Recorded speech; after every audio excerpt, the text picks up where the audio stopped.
You could turn me on and turn me off with your gaze. You could make me feel oh so much with your ways.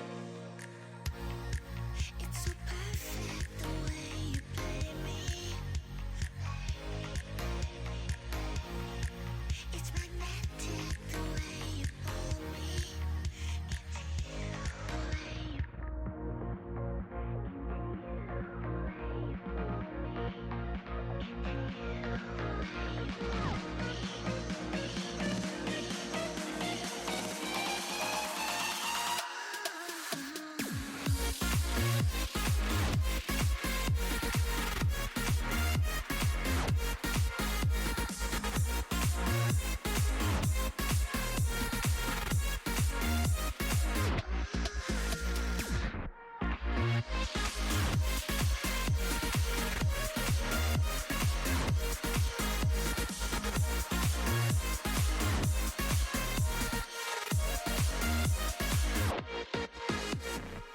Personality will not be crushing Gangplank in lane.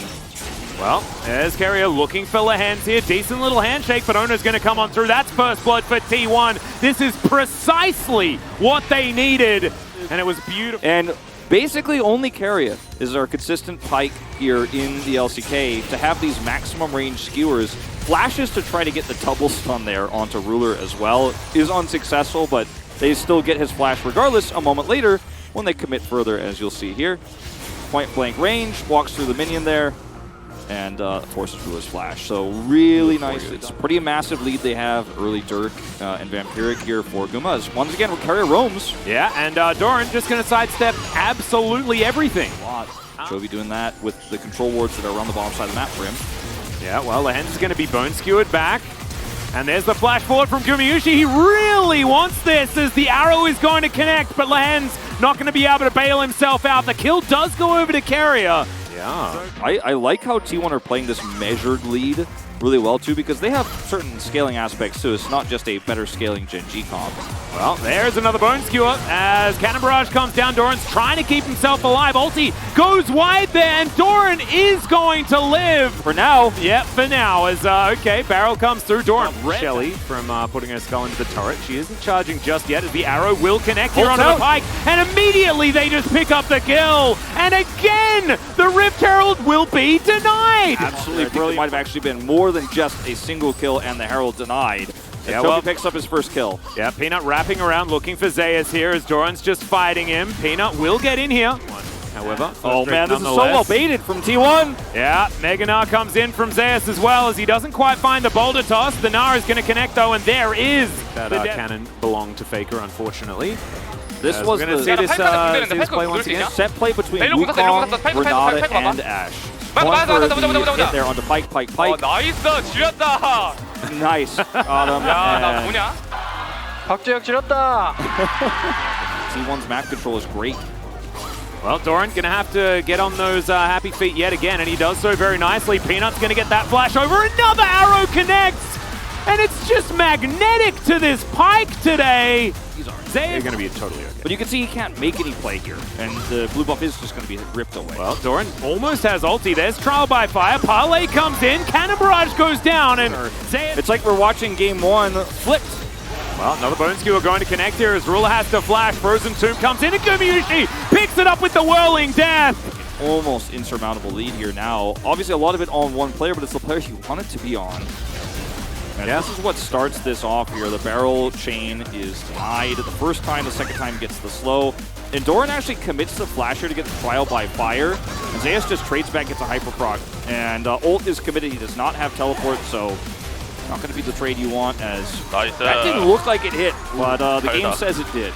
Yeah, that was very nicely done. He said, I just got 1,000 gold. Stop it back here onto Faker. And they turn this into something. There's a Peanut nearby. The stun definitely does last a long time, as Chovy is going to get ulted. As Carrier has found him, the point-blank Bone Skewer is going to come through there as the stun doesn't land.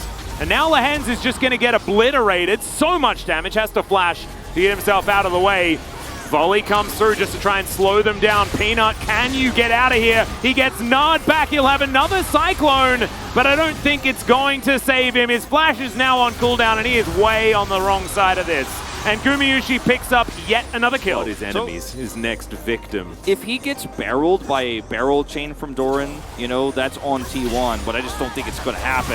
Yeah, Frozen Tomb comes down as Chovy is looking for the Draven. He goes golden, and Gumayusi is going to get taken down. They didn't have an answer for that as Faker gets perfectly executed by the Akali. Well, teleports to come in, and Genji are looking for a Baron. Can't be that far up when the rest of Genji is there and they can chain CC, and probably should have pressed the cleanse this time. Oh, Carrier, that was a very nice alley-oop to yourself, my friend. Lovely stuff. That should stop Genji from being able to very comfortably take this, but Carrier is still in a whole host of trouble. Yeah, Zeus had Narbar, so if he was able to kite towards him, could have been a different story. Teleport now from Chovy.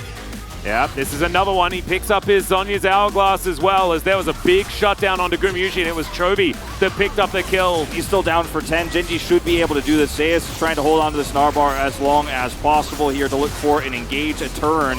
There's just not enough damage here. It's a Viego and an R. I mean, it's still going to be a potential 50-50 if Ona can get himself in here. Doran is trying to play bodyguard, as there's the Whirling Death. Does a whole lot of work here, as Ruler's going to have to flash away. Zeus now taking a bunch of damage. Oma getting... Oh my god, Faker! He just gets in the backline and smites it away. Chovy now trying to punish him, but I don't think it's going to be enough, as T1 picking up the Baron is huge in this moment. Gumayusi now wanting to flash on over and look for Chovy, who once again goes golden.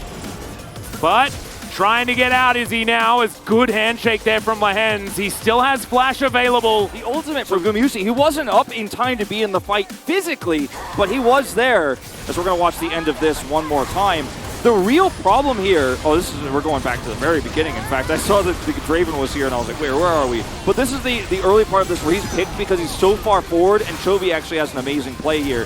But in this take, they have Faker obviously looking for the flank. Look at the ultimate, you can see it from the base. Faker teleports in the last possible second here. Whirling Dervish hits, Peanut super low here, then the Gnar follow-up, and then Faker over the wall. Ruler's looking for the arrow here on the Zeus. But bam! Fighting it away. 480.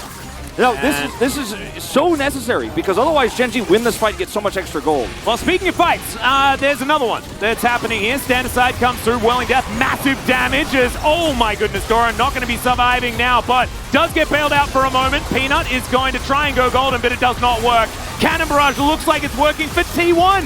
Instead, as Chovy's just going to get absolutely eliminated, and that was a wipe of Genji. T1 will now march down the mid lane and look to bring us to that game 3 that we all deserve. We all deserve it, Atlas, and we're gonna get it as heroics from T1, from Gumayusi and Faker, turn that Baron fight, that take that looked so free for Genji. It was not, and also the Gnar from Zeus that comes in on top of it all. Otherwise, T1 lose too much gold there, lose the Baron, and the game completely turns on its head, but it does not.